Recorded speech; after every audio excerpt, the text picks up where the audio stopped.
ಕಲಿಸಿಕೊಟ್ಟೆ ಸಮಾನತೆಯನು ಏಕತೆಯನು ರಾಷ್ಟ್ರ ಸಂವಿಧಾನಕ್ಕೆ ನೀನೆ ಶಿಲ್ಪಿಯು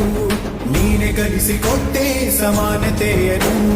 ನಿನ್ನ ಲೇಖನಿಯ ಬರಹ ದೇಶ ಕರ್ಚನೆ ಒಂದು ಮಾತು ಕೂಡ ಭೀಮ ಗರ್ಜನೆ ನಾಯಕ ನೀನು ಭೀಮರ ಮಹಾನಾಯಕ ನೀನು ಭೀಮರ ನಾಯಕ